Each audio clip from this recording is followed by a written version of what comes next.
Syukur. Bismillahirrahmanirrahim. Assalamualaikum warahmatullahi wabarakatuh. Waalaikumsalam warahmatullahi wabarakatuh. Lahir. Waalaikumsalam warahmatullahi wabarakatuh. Alhamdulillahi rabbil alamin. Salatan wassalaman ala rasulillah wa ala alihi wa sahbihi ajma'in. Asyhadu an la ilaha illallah wahdahu la syarikalah. Wa asyhadu anna muhammadan abduhu wa rasuluhu alladzi la nabiyya ba'dah.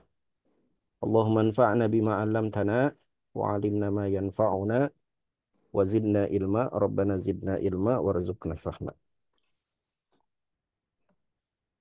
Ikhwatal iman rahimakumullah, Bapak Ibu, semoga senantiasa dirahmati oleh Allah. Kita bersyukur kepada Allah.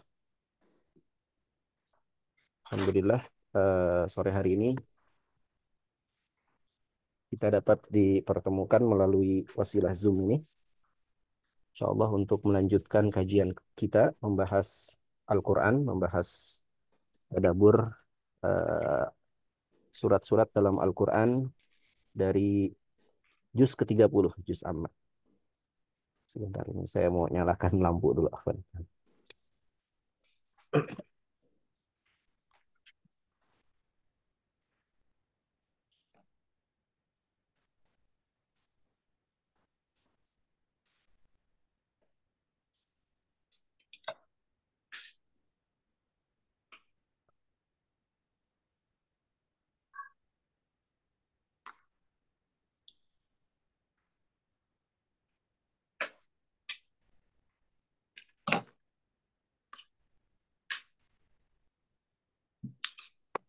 Baik. Alhamdulillahi rabbil alamin. Salatan wassalaman ala rasulillah wa ala alihi wa sahbihi ajma'in. Asyhadu an la ilaha illallah wahdahu la syarikalah wa asyhadu anna Muhammadan abduhu wa rasuluhu alladzi la nabiyya ba'dah. Amsayna wa amsal mulku lillah walhamdulillahi la syarikalah la ilaha illa huwa wa ilaihi nusyur. Amsayna ala fitratil Islam wa ala kalimatil ikhlas wa ala dini nabiyina Muhammadin sallallahu alaihi wasallam wa ala millati abina Ibrahim hanifa muslima wa ma kana minal musyrikin. Alhamdulillah kita bersyukur pada Allah. Sore hari ini kita dapat bertemu melalui wasilah Zoom. Alhamdulillah yang hadir di sini ada 8 orang ya. Ada Pak Sigit Riarto, ada Pak Harun, Pak Khairul Amri, Bu Siti, Bang Komaria, ada Pak Udi, ada Bu Zulia, ada Bu siapa ini nggak ada namanya ya. Bu Kanwil Bali. Cek. Mudah-mudahan kita semua dirahmati oleh Allah, dilindungi oleh Allah dari berbagai macam mara bahaya. Dan semoga Allah Subhanahu wa taala mengabulkan semua permohonan-permohonan kita, mengabulkan semua niat-niat baik kita ya untuk kebaikan hidup kita baik di dunia maupun di akhirat kelak. Amin ya rabbal alamin. Bapak Ibu ikhwatal iman rahimahullah, insyaallah sore hari ini kita akan membahas tadabbur surat Al-Falaq. Nah, ini surat yang insyaallah kita sudah hafal semua insyaallah ya. Surat yang sering kita baca, surat yang juga menjadi salah satu surat yang hendaknya kita baca setiap hari ya. Sekurang-kurangnya kita baca itu 7 kali ya dalam sehari itu surat Al-Falaq itu. Yang pertama hendaknya dibaca di pagi hari ya, surat Al-Falaq bersama dengan baca surat An-Nas. Kemudian kita baca sore hari menjelang maghrib. Kemudian kita baca setiap akhir sholat 5 waktu. Nah, itu juga ada sunnah untuk membaca surat Al-Falaq ya beserta dengan surat surat An-Nas. Ya, surat Al-Falaq dan surat An-Nas ini diawali dengan ungkapan yang sama, yaitu ungkapan a'udzu billah atau a'udzu. Ungkapan aku berlindung kepada Allah. Ya. Oleh karena itu surat Al-Falaq dan surat An-Nas ini disebut sebagai surat muawwidzatain. Dua surat yang berfungsi untuk melindungi manusia dari berbagai macam keburukan. Ya. Nah, sebelum kita bahas lebih lanjut ya mengenai isi dari surat Al-Falaq ini, saya ingin mengajak kita semua, mudah-mudahan kita dapat keberkahan dari majelis ini dengan kita sama-sama membaca. Nah, kita baca sama-sama surat Al-Falaq ini ya. Boleh dibuka mikrofonnya ya. Kita akan baca sama-sama. Saya akan baca terlebih dahulu. Nanti Bapak Ibu boleh mengikuti. A'udzu billahi minasyaitonir rajim. Silakan. أعوذ بالله من الشيطان الرجيم. Bismillahirrahmanirrahim. Bismillahirrahmanirrahim. Silakan. بسم الله الرحمن Bismillahirrahmanirrahim. Qul a'udzu birabbil falaq. قل أعوذ برب الفلق Falaq. Laknya pendek ya. Birabbil falaq. Jadi jangan baca laknya panjang, jangan baca birabbil falaq. Salah itu ya. Birabbil falaq. Kita ulang ya. Qul a'udzu birabbil falaq. قل قل أعوذ برب الفلق Falaq. Min syarri ma khalaq. من Min من شر شر ما ما خلق wa min syarri ghasiqin idza waqab. ومن ومن شر شر غاسق إذا حاسد وقب Wa min syarrin naffatsati fil uqad.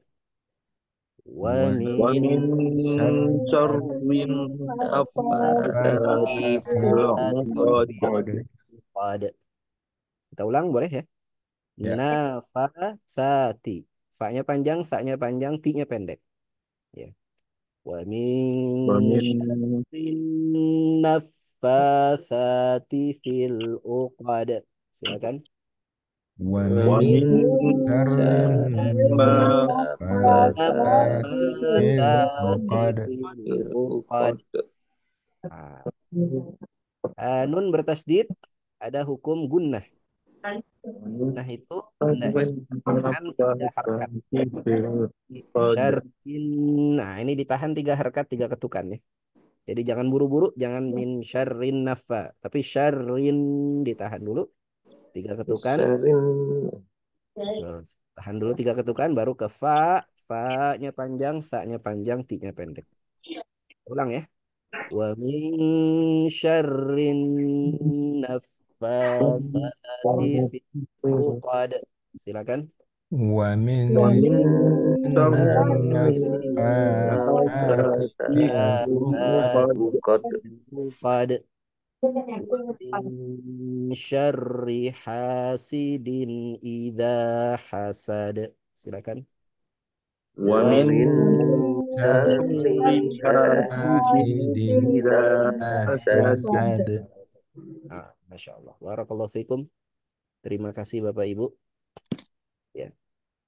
Jadi surat Al-Falaq ini lebih sedikit daripada surat An-Nas. Kalau surat An-Nas ada 6 ayat, maka surat Al-Falaq ini hanya 5 ayat. Hanya 5 ayat. Dan para ulama berbeda pendapat mengenai kapan turunnya surat Al-Falaq dan surat An-Nas. Apakah surat Al-Falaq dan surat An-Nas ini termasuk surat Makkiyah, artinya surat yang turun di kota Makkah, atau dia merupakan surat Madaniyah, surat yang turun di kota Madinah. Ya. Sebagian ulama berpendapat, dan ini mayoritas ulama berpendapat, ini adalah surat Makkiyah, surat yang turun di kota Makkah. Dan sebab turunnya adalah karena orang-orang kafir di kota Makkah, kafir Quraisy di kota Makkah, saat itu berusaha untuk mencelakakan Nabi Shallallahu Alaihi Wasallam melalui ain. Ain. Ain itu artinya apa? Ain itu artinya mata, pandangan. Jadi ada yang disebut sebagai eh, pandangan atau ain, ainul maut. Pandangan yang bisa mematikan. Pandangan yang bisa mencelakakan seseorang. Yaitu ainul hasad. Yaitu matanya atau pandangannya orang yang hasad. Nah, dan dan ini diyakini ya oleh orang-orang Mekah ya bahwa pandangan itu bisa mencelakakan seseorang. Pandangan orang yang hasad. Maka mereka berusaha untuk mencelakakan Nabi Shallallahu Alaihi Wasallam dengan ain tersebut. Eh, tapi nggak semua orang punya punya kemampuan ain ya, punya kemampuan memandang dan dengan pandangan tersebut bisa mencelakakan orang lain. Ya, ain ini diakui oleh Nabi SAW ada ya, tapi tidak semua orang memiliki kemampuan itu gitu. Jadi nggak boleh juga kita terlalu apa istilahnya, terlalu parno gitu, terlalu khawatir nanti kena ain, ya, khawatir nanti kena pengaruh tatapan mata yang jelek. Karena nggak semua orang yang punya kemampuan itu. Nah, jadi ini pendapat pertama yang menyatakan bahwa surat Al-Falaq dan surat An-Nas turun di kota Makkah. Pendapat yang kedua adalah surat Al-Falaq dan An-Nas ini turun di kota Madinah.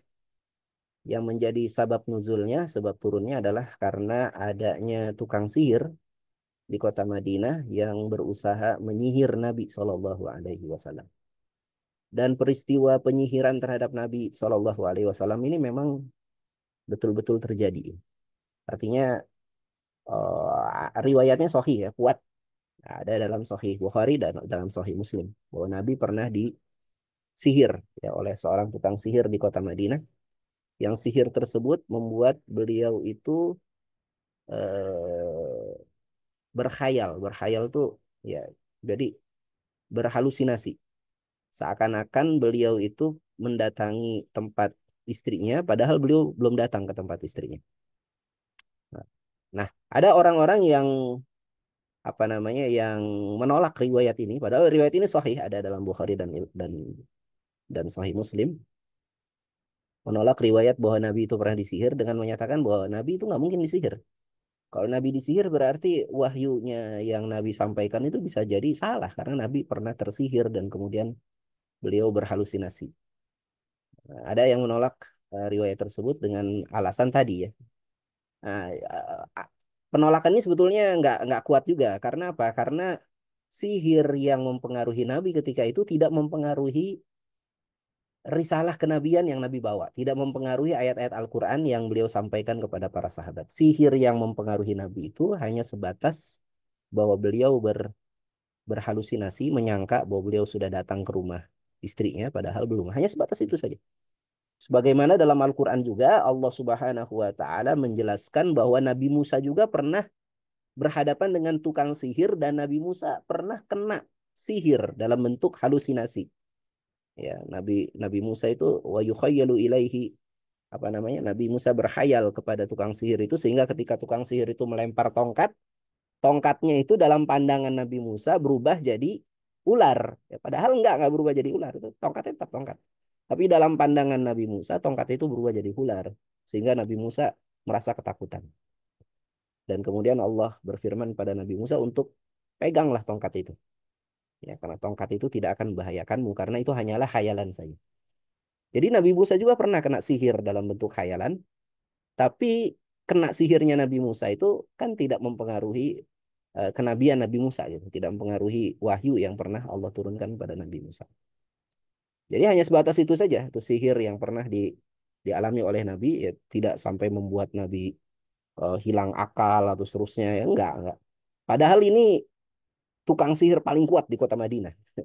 Tapi sihir di, yang dia lakukan itu hanya mempengaruhi sebatas Nabi lupa sudah datang ke rumah istrinya atau belum. Ya, Nabi mengira beliau sudah datang padahal belum. Hanya sebatas itu saja. Dan kemudian dilakukanlah penggalian. Jibril kemudian datang turun menjelaskan bahwa lokasi tukang sihir itu meletakkan buhul sihir kepada Nabi itu adalah di satu sumur. Yang sumur itu kemudian diperintahkan oleh Nabi untuk dikeringkan isi sumurnya. Dan setelah isi sumurnya itu dikeringkan, didapati di dasar sumur itu ada buhul-buhul sihir. Ya. Yang di dalam buhul itu, ikatan-ikatan sihir itu ada rambut Nabi SAW. Jadi rambut Nabi yang jatuh itu dikumpulkan oleh tukang sihir. Dimasukkan ke dalam buhul itu. Kemudian ada gigi sisirnya Nabi SAW. Kemudian ada kayu dan ada beberapa kain. Dan kemudian diikat itu dengan benang. Maka Jibril mengajarkan pada Nabi untuk membacakan surat Al-Falaq dan surat An-Nas, ya, 11 ayat itu, maka ikatan-ikatan itu terlepas satu persatu. ya.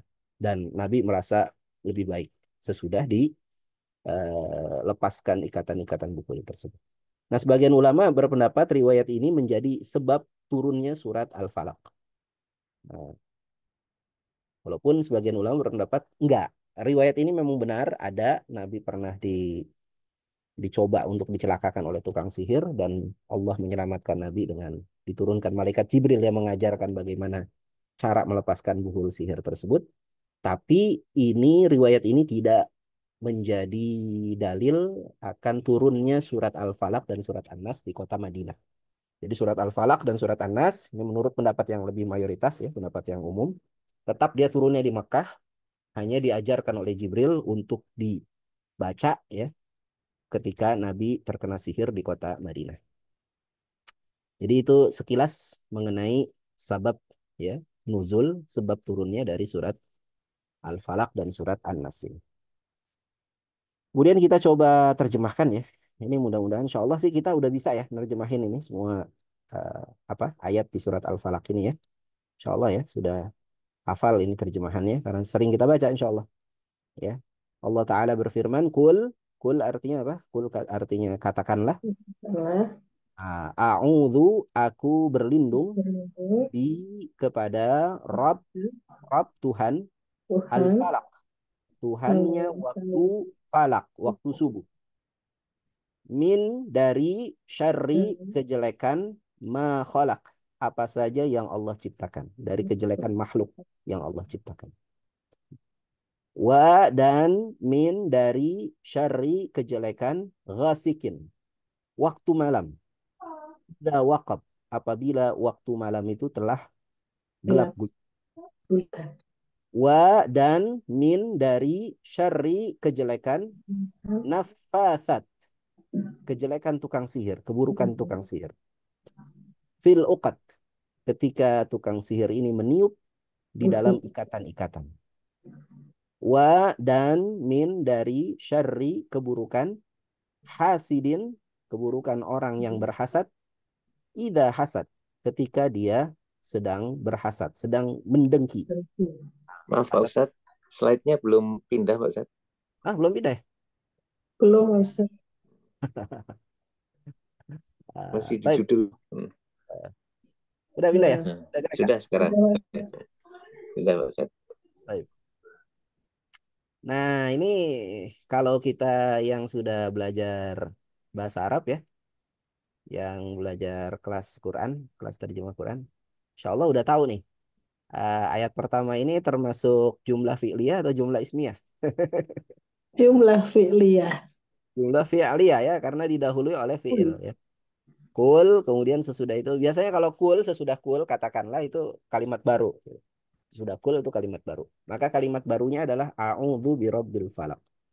Dan a'udzu birabbil falaq ini adalah jumlah fi'liyah. Kalau jumlah fi'liyah itu unsurnya ada berapa?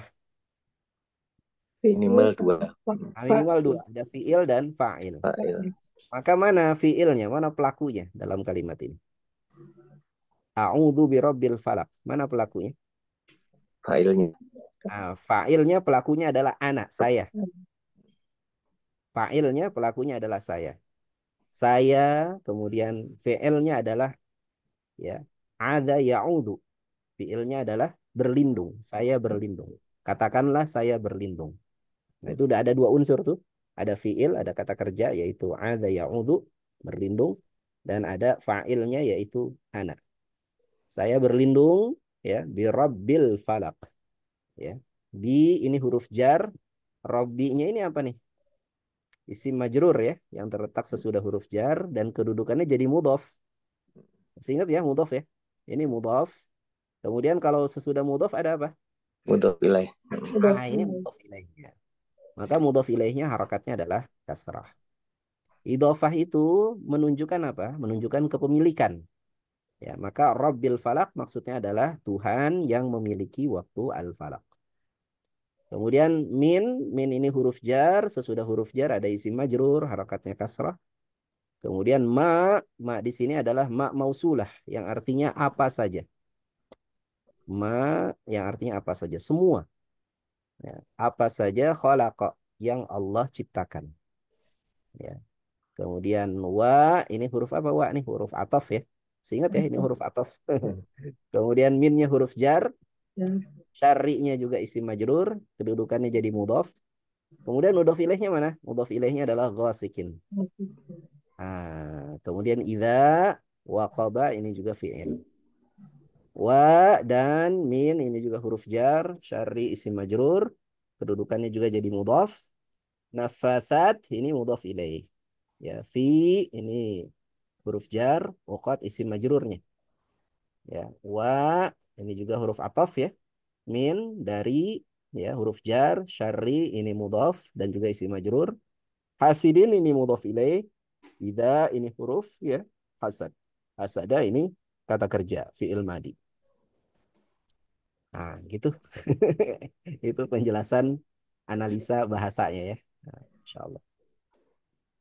Baik, kita mau coba masuk sekarang pembahasan ayat pertama. Allah Ta'ala berfirman, Qul, katakanlah, A'udhu, aku berlindung. Jadi kul ini fi'il ya. Fi'il apa ini kul ini? Bapak Ibu, ada yang bisa tebak? Kul ini fi'il apa? Kan fi'il ada 3 macam ya. Ada fi'il madhi, fi'il mudhari, fi'il amr.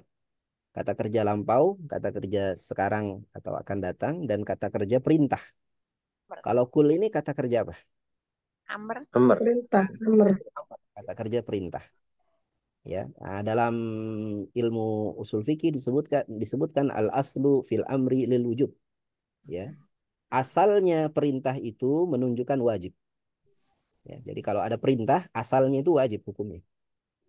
Illa dalla dalilu ala khilafihi, kecuali datang satu dalil yang menunjukkan kebalikannya, menunjukkan bahwa dia tidak wajib. Jadi asalnya perintah itu wajib. Jadi wajib bagi kita mengatakan, karena ini perintah. Kita diperintahkan untuk mengatakan. Jadi wajib bagi kita mengatakan. Mengatakan apa? Mengatakan a'udzu, aku berlindung. Ya, bahwa kita berlindung hanya kepada siapa? Bi Rabbil Falak. Kepada Rabbnya Al-Falak. Sebelum kita bahas Falak, kita bahas Rabb dulu. Nah, Rabb ini kemarin kita sudah jelaskan maknanya ya. Mudah-mudahan masih ingat ya. Apa makna Rabb? Apa makna Rabb? Nah, pada pertemuan yang lalu, sebulan yang lalu kita sudah bahas ketika membahas ayat A'udzu birabbin nas, qul a'udzu birabbin nas. Maka apa makna Rabb? Rabb maknanya adalah Al-Khaliq, sang pencipta. Kemudian Al-Malik, ya, sang pemilik, ya, raja, pemilik. Jadi yang menciptakan, yang memiliki. Kemudian yang ketiga Al-Mudabbir, yang mengatur. Ya. Jadi Rabb ini maknanya tadi 3 ya. Pencipta, pemilik, dan pengatur. Ya. Jadi Allah lah yang menciptakan, Allah lah yang memiliki, dan nggak semua yang memiliki mengatur. Ya. Ada negara punya raja, rajanya pemilik tapi dia nggak ngatur tuh, yang ngatur perdana menteri. Ya, jadi ada pemilik tapi nggak ngatur. Ya, ada rumah dimiliki oleh seorang laki-laki, tapi dia nggak ngatur isi rumah itu. Yang ngatur istrinya, padahal pemiliknya suaminya. Ya, jadi ada orang memiliki tapi tidak mengatur. Ya, ada orang menciptakan tapi nggak memiliki. Ada pencipta jam, ya dia produsen jam, tapi dia nggak memiliki jam, jamnya dijual gitu. Ya, jadi ada pencipta tapi nggak memiliki, ada pemilik tapi tidak mengatur, ya. Ada juga yang mengatur tapi juga dia tidak memiliki. Ya. Nah, Rabb ini harus sempurna tiga-tiganya. Dia menciptakan, dia mengatur, dan dia memiliki. Maka Allah Subhanahu wa taala adalah satu-satunya Rabb kita. Karena dialah yang menciptakan kita. Dialah yang memiliki kita. Kita ini semuanya milik Allah ya. Apa yang ada pada diri kita ini milik Allah. Dan dialah yang mengatur hidup kita. Ya, sehingga kita ridho dengan semua ketetapan dari Allah. Apapun yang Allah atur dalam hidup kita ini, ya, baik itu diatur secara terpaksa atau diatur secara sukarela, ya. Ada pengaturan Allah secara terpaksa gitu. Misalnya apa? Allah tetapkan kita lahir di Indonesia, itu kan terpaksa, kita nggak bisa milih itu ya. Tetapkan kita apa? Warna kulitnya ada yang sawo mateng, ada yang kuning langsat, ada yang hitam. Yaitu terpaksa kita diatur oleh Allah secara terpaksa. Ada juga pengaturan Allah secara sukarela. Misalnya apa? Allah Ta'ala menyuruh kita beribadah.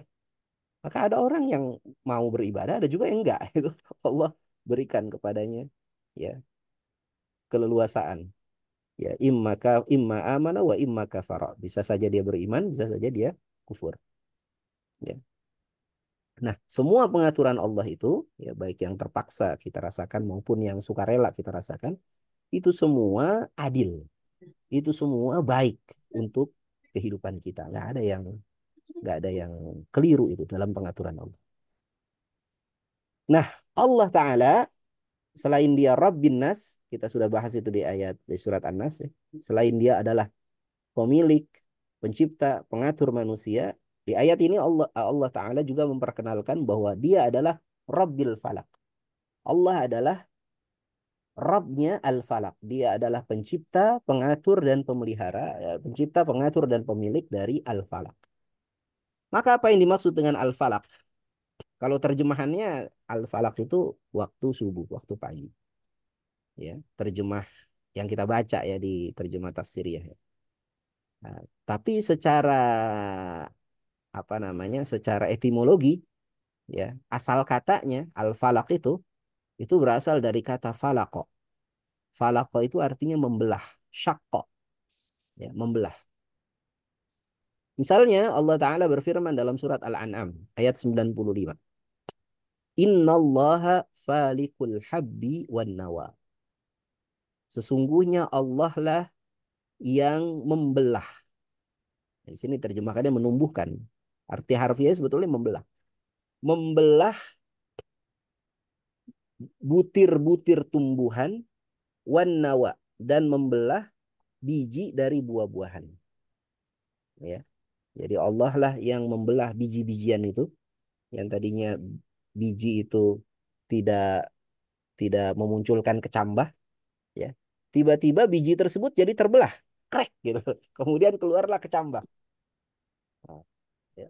Nah, yang menggerakkan biji itu kemudian terbelah itu siapa? Itu Allah. Allah lah falikul habbi wan nawa. Sehingga biji itu yang kita sangka dia itu adalah benda mati, tiba-tiba dia berubah menjadi benda hidup. Maka lanjutan ayatnya adalah yukhrijul hayya minal mayyiti. Dialah Allah yang mengeluarkan kehidupan dari kematian. Nah, itu biji buah yang tadinya kita anggap ini benda mati. Ya, mungkin serupa dengan pasir. Tiba-tiba serupa dengan kerikil gitu. Tiba-tiba krek gitu. Keluarlah tumbuhan, hidup dia. Maka dialah Allah yang mampu mengeluarkan yang hidup dari yang mati. Ya. Sebagaimana Allah Ta'ala bisa menghidupkan tumbuhan dari biji-bijian, demikian pula Allah Ta'ala bisa menghidupkan ya orang yang mati hidup kembali. Wa mukhrijul mayyiti minal hayyi. Ya.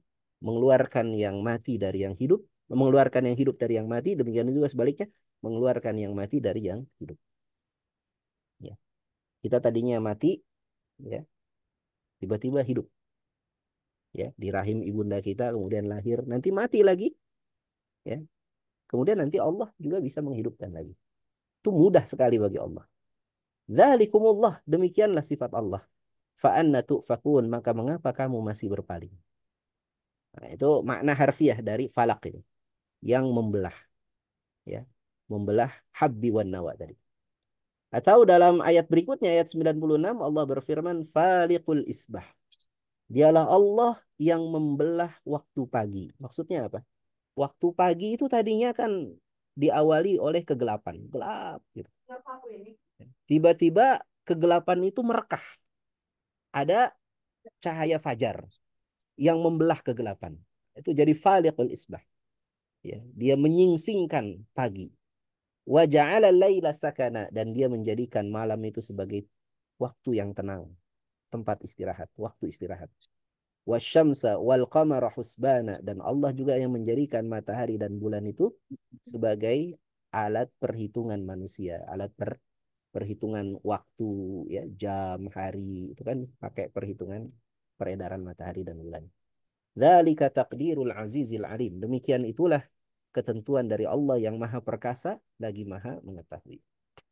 Jadi arti harfiah dari falak itu artinya adalah membelah. Ya, tapi di sini falak diterjemahkan sebagai waktu subuh karena apa tadi? Ya, karena sebagaimana di ayat 96, waktu subuh itu adalah waktu di mana fajar itu merekah, membelah kegelapan malam. Dialah Allah yang menguasai waktu fajar.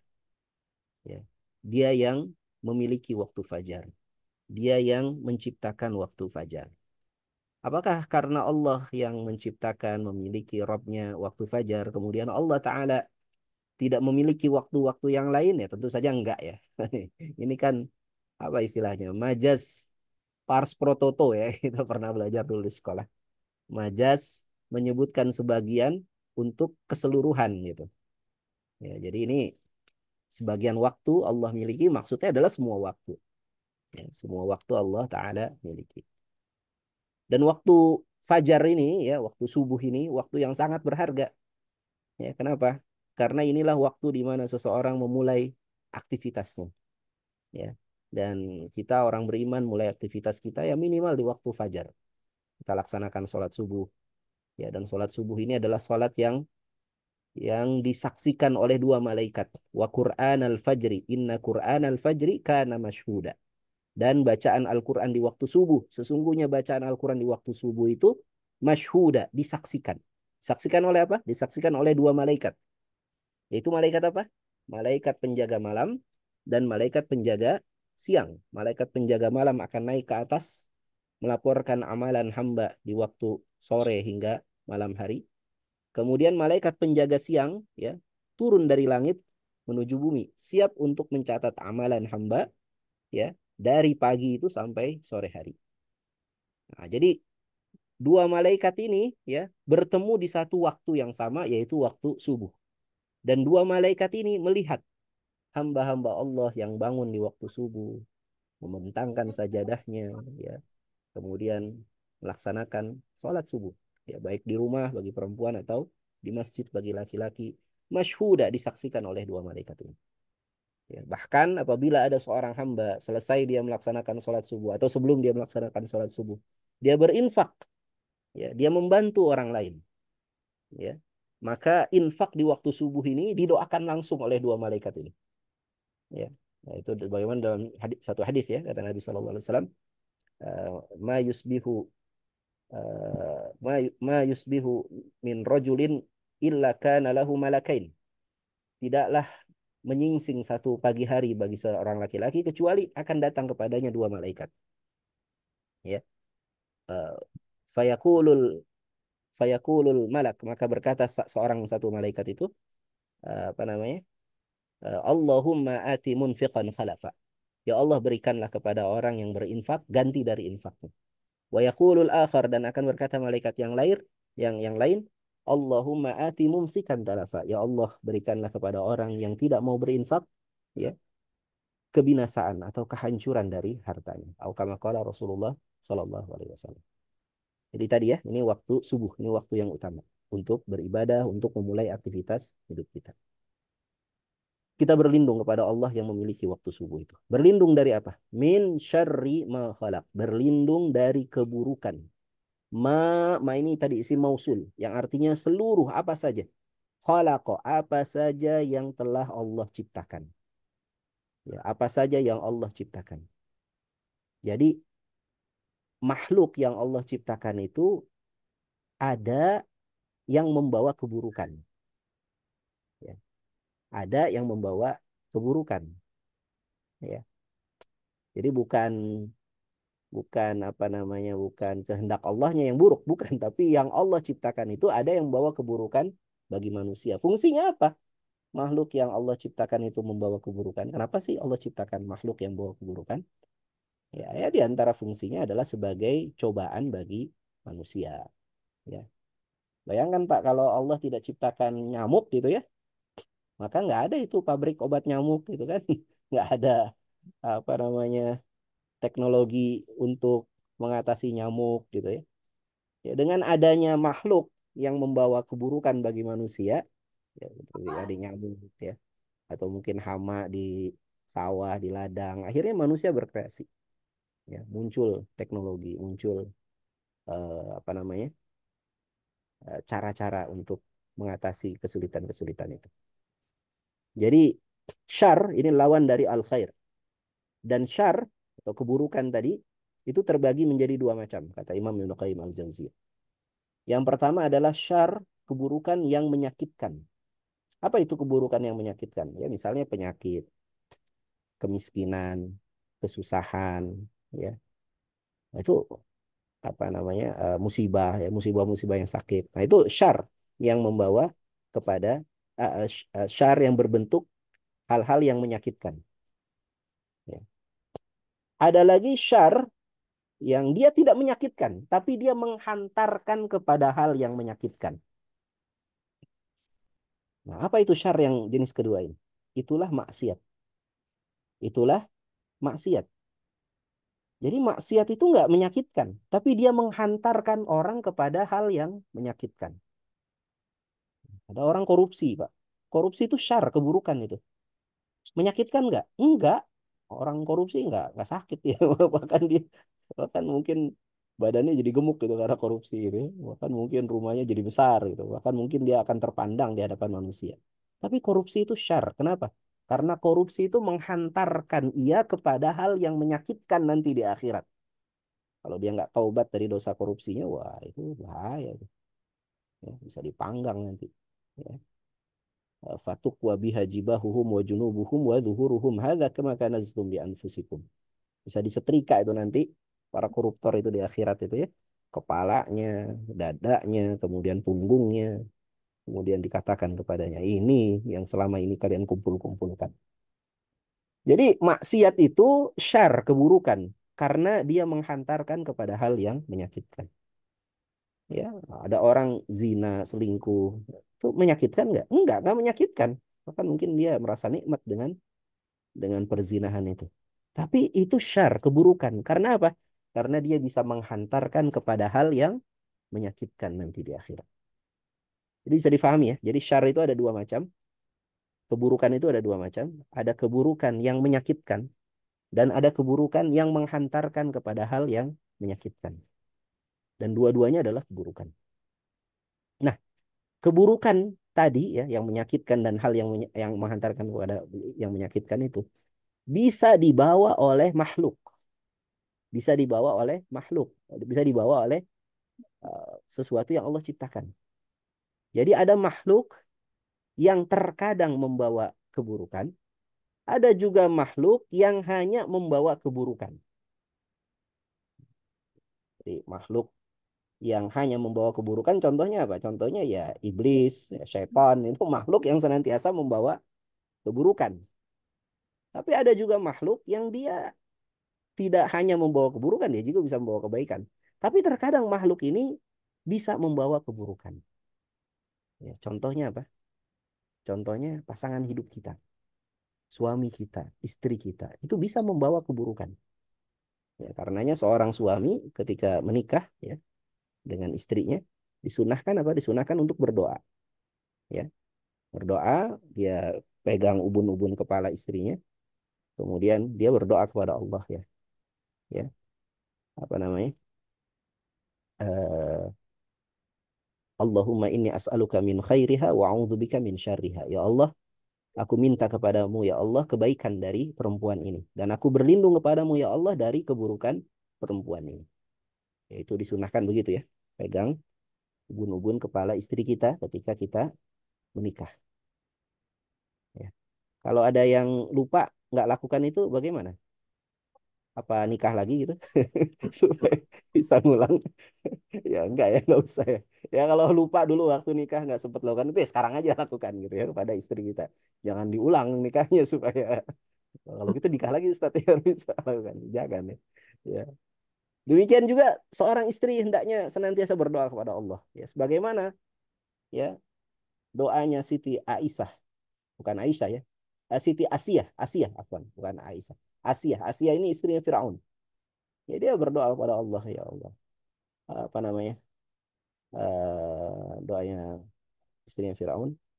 Qalat imratu Fir'aun Rabbi ibni li indaka baitan fil jannah wa najjini min fir'auna wa amalihi wa najjini minal qaumil zalimin. Ya Allah, ya Tuhanku, Ya, bangunkan untukku satu istana di surga. Dan jauhkanlah aku dari keburukan Fir'aun dan perbuatannya. Dan jauhkanlah aku dari keburukan orang-orang yang zalim. Nah, itu istrinya Fir'aun tuh. Kalau tahu suaminya buruk ya, dia berdoa supaya dia dijauhkan dari keburukan suaminya itu. Ya, jadi ya intinya saling mendoakan lah. Kita mendoakan suami, mendoakan istrinya, istri mendoakan suaminya agar tidak muncul keburukan-keburukan dari pasangan kita. Karena kadang-kadang ya itu. Kadang-kadang muncul keburukan dari pasangan kita. Ya, ada seorang itu korupsi ya itu gara-gara istrinya misalnya ya. Istrinya yang nggak tahan gitu untuk apa meminta suaminya untuk korupsi gitu. Nah, ini bahaya ini kayak begitu. Jadi ada makhluk yang terkadang membawa keburukan, tapi terkadang juga membawa kebaikan. Termasuk juga anak-anak. Ya, anak-anak kita itu kadang juga membawa kebaikan, kadang juga membawa keburukan. Maka dalam Al-Qur'an disebutkan inna min azwajikum wa auladikum fitnatun. Sesungguhnya di antara istri-istri kalian dan anak-anak kalian itu ada yang menjadi fitnah, menjadi ujian bagi kalian. Ya. Nah, jadi kita berlindung kepada Allah dari makhluk-makhluk yang membawa keburukan tadi. Ya, membawa syar, keburukan. Kemudian yang ketiga, kita juga berlindung kepada Allah min syarri ghasiqin, dari keburukan ghasiq. Apa yang dimaksud dengan ghasiq? Ghasiq biasanya diterjemahkan malam, tapi arti harfiahnya ghasiq berasal dari kata ghasaqa yang artinya penuh. Dan malam ini dinamakan ghasiq, dinamakan penuh karena kegelapan malam itu memenuhi angkasa. Jadi malam disebut ghasiq karena kegelapannya memenuhi angkasa. Dari keburukan ghasiq, malam. Idza waqaba. Waqaba berasal dari kata waqbun. Waqbun itu adalah lubang yang terdapat pada satu batu. Jadi batu apabila dia terus-menerus terkena cucuran air, maka batu tersebut bisa berlubang. Nah, lubang yang dihasilkan dari cucuran batu itu, dari cucuran air itulah yang disebut sebagai waqab. Nah, biasanya wakop pada batu itu kan kecil itu. Lubang pada batu yang ditetesi air itu kecil. Ya. Jadi disebutkan di sini kegelapan malam itu ya dia menjadi wakop, maksudnya adalah kegelapan malam itu ya menjadi sangat kelam. Menjadi sangat ya sangat kelam, sangat sangat pekat ya. Nah, mengapa kita diminta untuk berlindung dari keburukan malam? Apakah malam itu seluruhnya buruk? Tentu saja tidak ya. Malam itu tidak seluruhnya buruk. Tapi biasanya keburukan itu terjadi di waktu malam. Ya, biasanya seringkali ya kejahatan, ya keburukan itu direncanakan di waktu malam hari. Ya. Kalau kita nonton film G30 SPKI kan rapat-rapat PKI itu biasanya malam gitu. Jadi sampai ada dulu kita ya kalau lagi zaman kuliah itu sering sering apa jadikan ledekan gitu rapat mulu kayak PKI PKI orang rapat terus gitu rapat sampai tengah malam gitu kan kemudian pencuri perampok pembunuh binatang buas juga munculnya di waktu malam hingga penjajah maksiat ya orang-orang yang berzina juga biasanya itu muncul di waktu malam jadi waktu malam ini sering memunculkan keburukan ya tapi bagi orang-orang yang salih waktu malam ini adalah waktu yang terbaik baginya untuk bermunajat. Ya, makanya dalam satu hadis kata Nabi Shallallahu Alaihi Wasallam, "Alaikum biqiyamil lail." Hendaknya kalian biasa bangun tengah malam. Fa innahu da'bus salihina min qablikum. Karena bangun malam, sholat tahajud itu adalah tradisi orang soleh sebelum kalian. Jadi seseorang itu diukur salih atau tidaknya dilihat dari apa yang dia lakukan di waktu malam. Kalau di waktu malam dia malah nonton bola aja begadang gitu ya, nah, itu bukan orang baik gitu. Atau tidur terus nggak bangun-bangun gitu ya, berarti belum menjadi orang saleh. Ya, atau malah melakukan maksiat, nah ini bahaya ini. Ya. Yang terbaik adalah kita menghabiskan malam sebagaimana tradisi orang-orang saleh. Orang-orang saleh itu qiyamul lail. Ya. Fa innahu da'bus salihina min qablikum.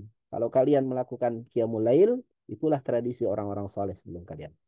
Wa mukfiratun lisayyi'at.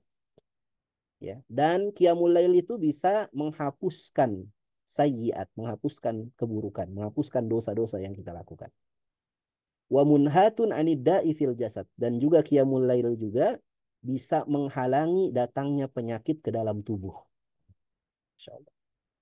Ya, jadi orang yang rajin qiyamul lail tentu saja dengan cara yang benar gitu ya. Dia tidur dulu, dia istirahat cukup, kemudian dia bangun di sepertiga malam, ya. Nah, maka itu akan membawa kesehatan dalam tubuhnya. Ya. Karenanya beberapa tahun yang lalu ya itu sempat ada eh, penelitian itu di UNER ya, Universitas Airlangga itu, disertasi doktoral mengenai pengaruh qiyamul lail sholat malam bagi kesehatan. Jadi itu jadi judul disertasi doktoral. Dan itu berhasil dia buktikan itu dokter itu. Membuktikan bahwa qiyamul lail itu memang bermanfaat bagi kesehatan. Ya, jadi bagi orang salih waktu malam ini adalah waktu yang berharga. Kemudian yang berikutnya adalah ya, yang keberapa nih? Ayat keberapa? Ayat keempat ya. Wa min syarrin naffatsati fil uqad. Kita juga diminta berlindung kepada Allah dari keburukannya naffatsat. Naffatsat. Naffatsat ini bentuk jamak. Jamak apa ini Bapak Ibu? Yang belakangnya alif ta. Jamak mu'anas salim, ya kan? Jamak mu'anas salim. Menunjukkan perempuan. Ya. Kalau jamak mu'anas salim seperti ini, mufradnya itu bagaimana? Mufradnya itu adalah nafathah. Pakai tak marbutoh. Bentuk mufrad. Nafathah. Nafathah itu artinya wanita yang melakukan nafasa. Nafasa itu apa nafasa? Nafasa itu adalah meludah. Maaf. Meniup tanpa mengeluarkan air ludah. Tapi nggak keluar air ludah tuh. Dia tiup sambil gerakan lidahnya. Tapi tidak keluar ludah. Itu nafasa. Ya. Dan nafasa ini juga disunahkan kalau kita bermimpi buruk ya. Kita bermimpi buruk. Itu disunahkan kita melakukan nafasa. Ke kiri 3 kali. Ya. Jangan keluar ludahnya, jangan. Karena bahaya. Kalau keluar ludahnya di kiri kita ada istri kita. Bisa keludahan itu. Ya, ya, meniup saja 3 kali. Nah, kalau kita bermimpi buruk. Ya. Ya, atau kalau kita tidak bisa menahan ngantuk gitu ya. Itu ditiup. Nah, itu meniup nafasa itu juga bisa menghilangkan kantuk. Jadi jangan wow, nguap sampai buka mulut itu. Ya, jadi ditahan itu nanti akan menghilangkan rasa kantuk. Nah, nafasah ini juga sering dilakukan oleh tukang sihir. Ya, jadi tukang sihir disebut sebagai nafasah, sebagai wanita yang sering meniup. Ya, karena tukang sihir itu dalam melakukan sihirnya dia biasa meniup fil uqad, di dalam uqad. Uqad ini jamak taksir dari kata akdun. Akdun itu artinya ikatan. Ya, secara harfiah akdun artinya ikatan.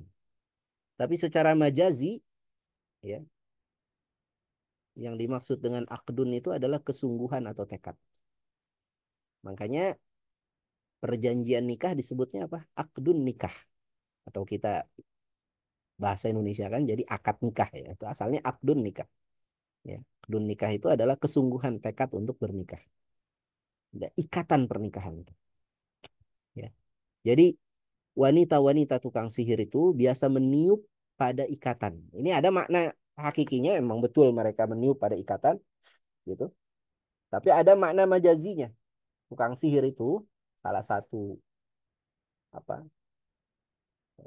tugas salah satu tugas utamanya tukang sihir itu adalah dia mengganggu akad seseorang, mengganggu ikatan pernikahan seseorang. Nah, itu apa namanya? Jasa tukang sihir yang paling banyak ya. Jasa menceraikan orang, jasa menyatukan antara dua manusia, jasa jasa pelet gitu ya, dipelet gitu supaya ada saling suka atau menceraikan. Itu jasa tukang sihir yang paling yang paling purba zaman dulu. Sampai sekarang masih dilakukan. Ya. Atau akdun yang lain, ya kesepakatan-kesepakatan yang lain, ya membuat seseorang itu lupa dengan tugas-tugasnya. Nah, itu kelakuan tukang sihir.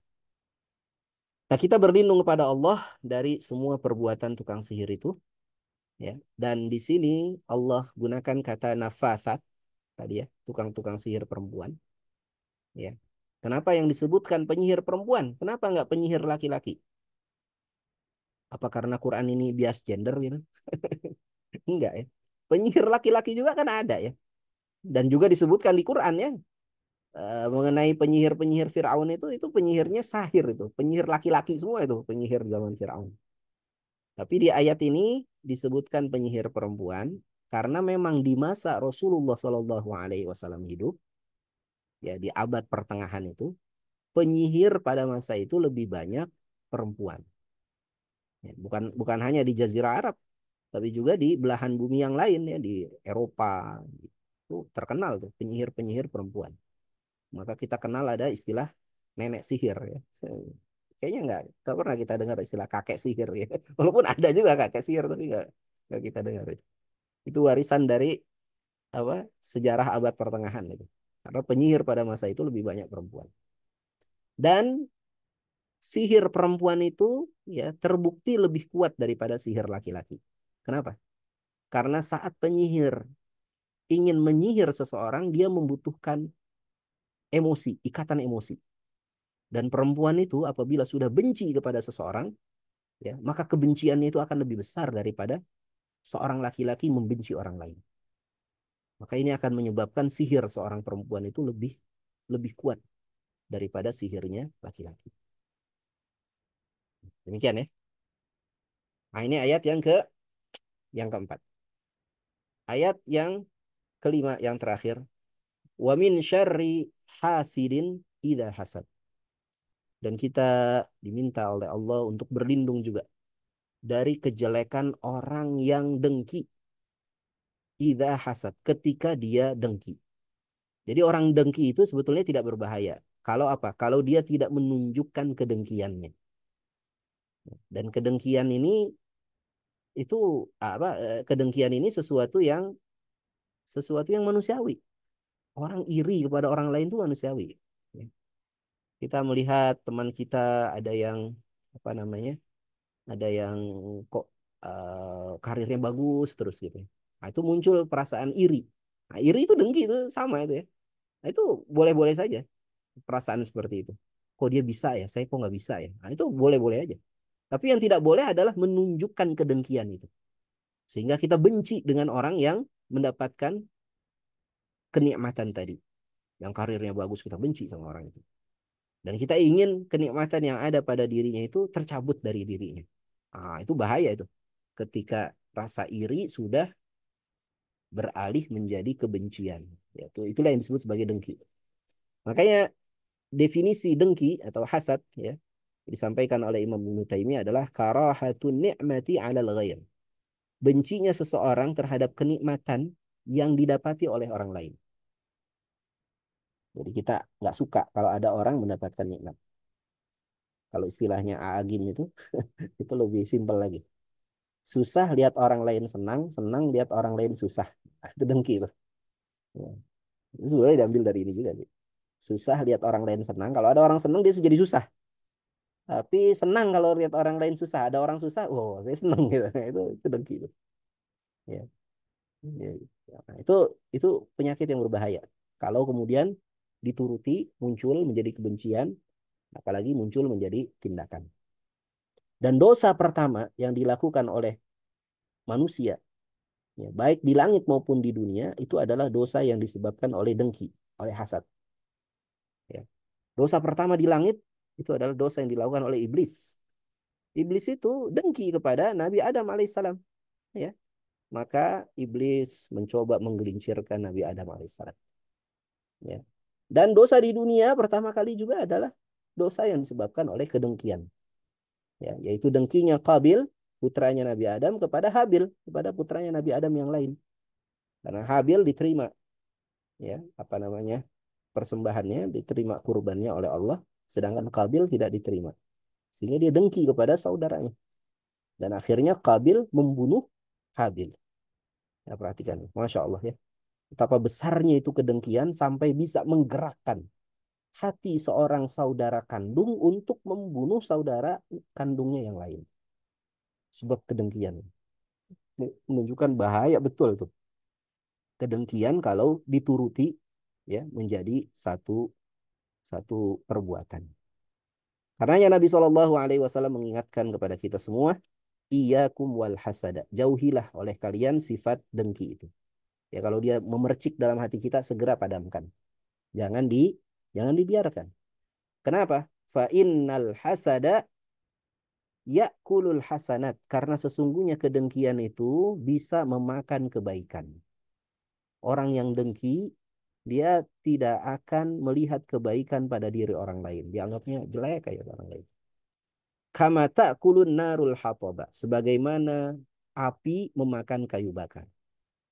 Ya, dia akan melihat orang lain itu buruk terus. Dan juga ya kedengkian itu juga bisa menghilangkan amal-amal solih yang dia lakukan. Ya, dia akan memakan kebaikan yang pernah dia lakukan. Karenanya bagaimana cara kita untuk mengobati kedengkian ini?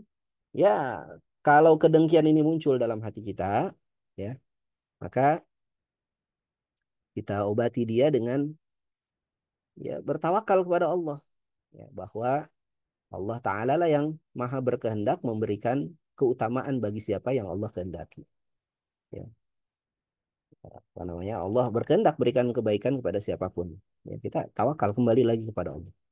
Ya, memohon supaya kebaikan itu juga datang kepada diri kita. Ya. Kemudian para ulama juga membolehkan gitu untuk mengobati rasa dengki itu, ya kita bersahabat dengan orang yang kita dengki kepadanya, dan kita beri hadiah kepadanya. Kita puji dia. Supaya apa? Supaya hilang rasa dengki itu dari jiwa kita. Ini orang dapat nikmat gitu ya. Kemudian kita datangi orang itu, kita kasih hadiah supaya hilang rasa dengki itu pada diri kita.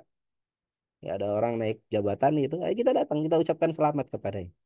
Ya, kita beri hadiah, bukan gratifikasi, bukan ya. Ya, intinya supaya supaya hilang itu rasa dengki dalam rasa benci kita dalam hati kita itu. Ada orang yang kita hasad kepadanya. Nah, inilah ikhwatal iman rahimahullah beberapa hal yang hendaknya kita berlindung kepada Allah ya. Dan kita apa namanya? Kita mohon kepada Allah agar hal-hal tersebut tidak membawa keburukan pada kita ya. Kita minta kepada Allah ya perlindungan dari keburukan semua makhluk. Kita minta kepada Allah ya perlindungan dari keburukan di waktu malam. Kita minta kepada Allah perlindungan dari keburukan ya tukang-tukang sihir ya, keburukan tukang-tukang sihir. Dan kita minta kepada Allah perlindungan dari keburukan orang yang dengki ketika dia sedang dengki. Mungkin ini soal tukang sihir ya kita anggap ini wah ini nggak ilmiah Ustaz, nggak apa namanya, nggak ada ini apa ini. Enggak, Pak. Ini ilmiah, Pak. Apa maksudnya? Ini nyata ya. Realita di tengah-tengah masyarakat kita. Bahwa sihir itu ada di tengah masyarakat kita. Ya. Dan banyak itu orang yang mengalami itu. Ada seseorang yang buka warung, tapi warungnya nggak pernah dilihat oleh customer. Customer setiap kali lewat di warungnya itu selalu melihat warungnya itu tutup. Padahal warungnya selalu buka. Nah, ini godaan apa? Makar tukang sihir ini. Ada lagi misalnya ya pedagang makanan yang kemudian datang ke tukang-tukang sihir minta supaya diberikan jimat supaya makanannya laris. Dan kadang jimat-jimatnya itu sesuatu yang menjijikkan gitu. Ada yang jimatnya itu berupa bangkai itu dimasukkan ke dalam makanannya. Itu sempat ada kejadian itu Pak di di Jakarta Timur ya. Saya nggak sebut wilayahnya lah ya. Ini cerita terkenal dia dulu ya. Ada tukang bubur, bukan tukang bubur naik haji, bukan. Tukang bubur satu wilayah itu di Jakarta Timur. Buburnya itu laris manis. Ya, suatu ketika ada kecelakaan. Tukang buburnya ini gerobaknya ditabrak sama kendaraan. Ya, tiba-tiba pancinya terbalik, Ketika pancinya terbalik, ditemukan ada bangkai tikus itu di dalam buburnya itu. Ternyata ini sihir ya yang dilakukan oleh tukang bubur ini ya, atas dasar apa namanya nasihat dari tukang sihir supaya dimasukin bangkai tikus. Tapi bangkai tikus itu nggak dirasakan oleh si pelanggan itu. Naudzubillah min dzalik. Biasanya sihir itu suatu yang menjijikan. Karenanya kita disuruh oleh Allah ya ketika apa makan sesuatu ucapkan Bismillah. Ya.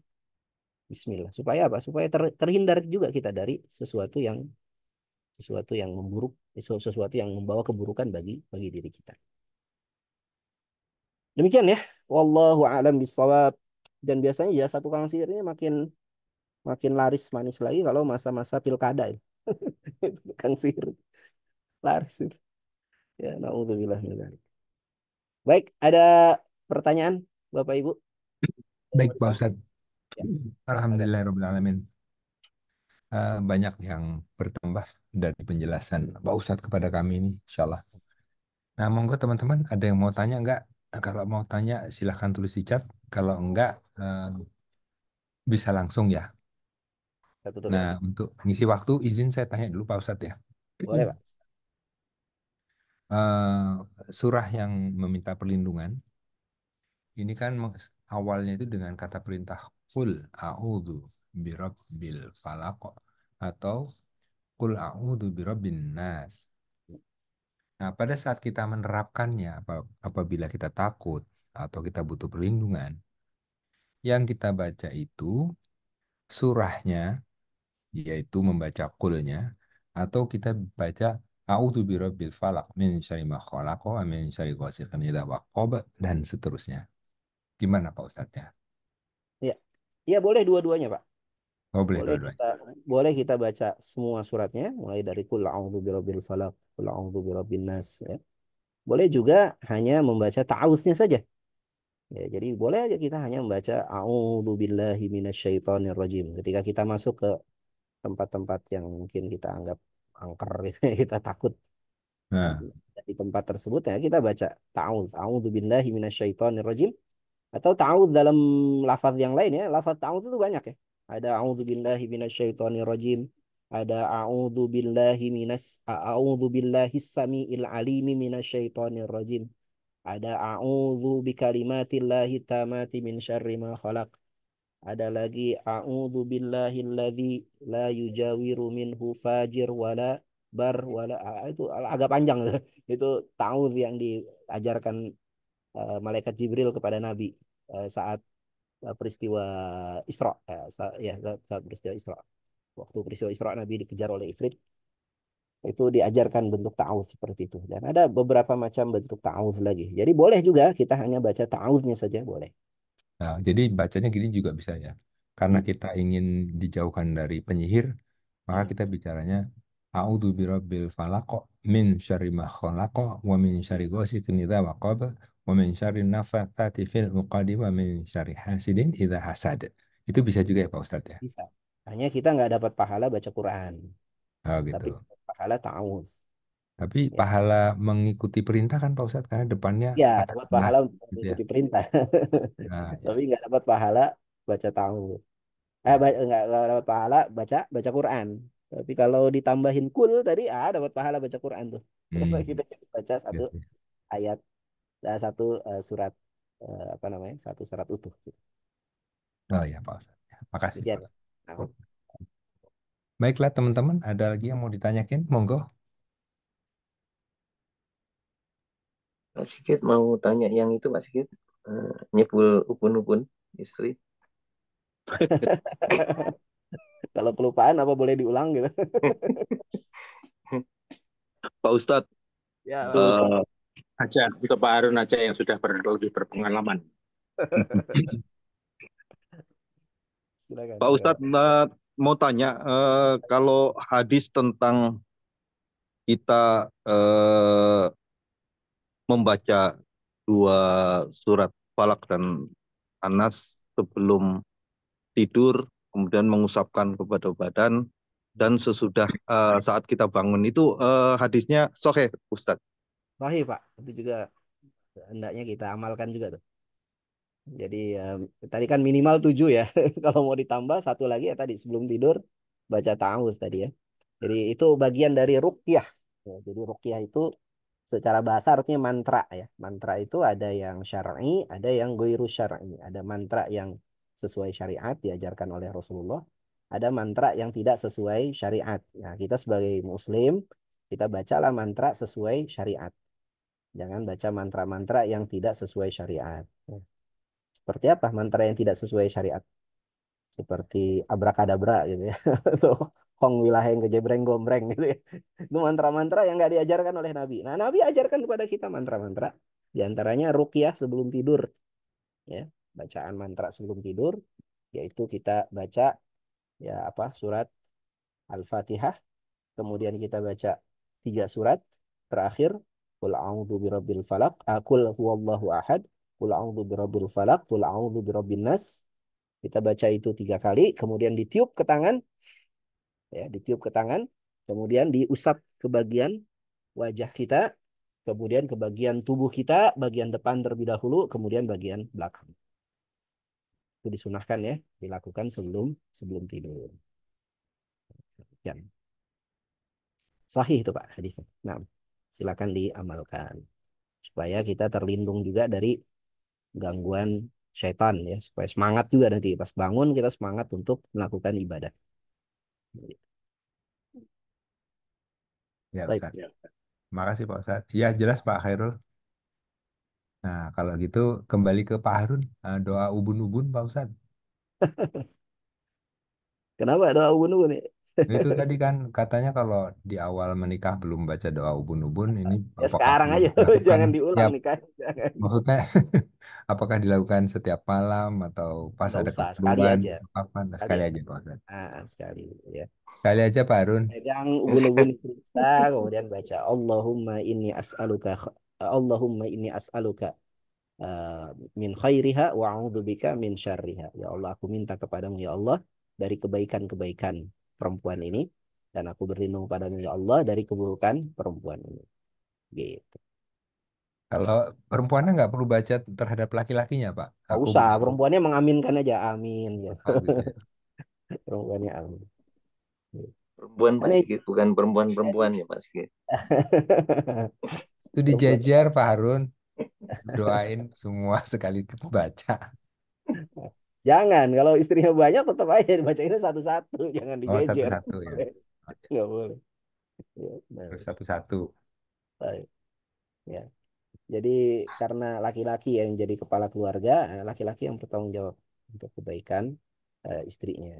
Nah, nanti laki-laki yang ditanya kan, kalau istrinya melakukan kekeliruan atau apa, yang minta pertanggungjawaban itu adalah suaminya. Nah, yang bahaya, berat makanya tanggung jawab suami ini. Ya, Insya Allah. Baik, Ya. kalau nggak Kedua, ada pertanyaan lagi, kita cukupkan mungkin. ya, baik Pak Ustadz. Kalau gitu, Iya. mohon doanya Pak Ustadz bagi kita semua, keluarga, orang tua, para guru, anak-anak, kerabat yang mungkin saat ini sedang sakit, ada keperluan, tidak bisa hadir di pengajian gitu supaya Allah berikan kemudahan bagi kita semua Pak Ustadz. Alhamdulillah. Numpang tanya satu lagi Pak Ustadz. Oh ya, Boleh Pak silakan. Khairul. Ya, Silakan. saya baca di Ibnu Katsir bahwa 3 ayat ini Kul huwallah, Falak dan Anas ini juga diturunkan di kitab-kitab sebelumnya. Benar begitu ya Pak Ustadz Ya, ya? iya Di dari Injil, Taurat dan itu ya. hanya memang Betul memang gitu ya. betul. Hanya memang redaksinya nggak persis sama ya. Redaksinya nggak persis sama.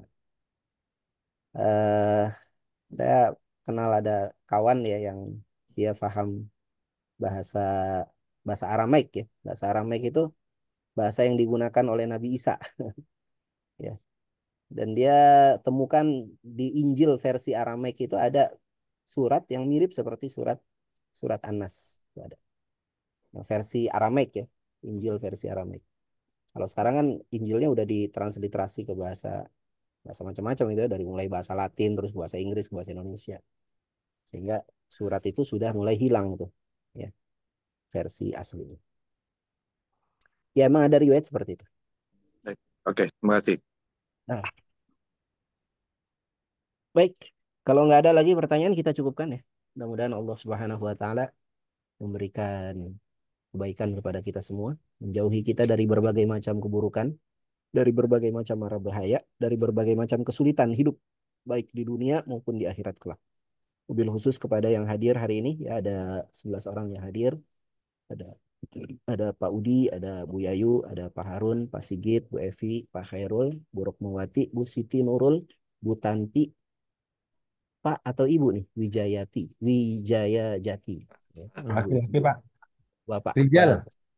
Pak Rajulun. Wijaya dan Bu Zulia ya. Mudah-mudahan Allah Subhanahu wa taala ya lindungi kita semua, ampuni dosa-dosa kita, ya, berikan kebaikan pada kita baik di dunia maupun di akhirat. Ala hadhihi wa kulli niyatin shalihah al-Fatihah.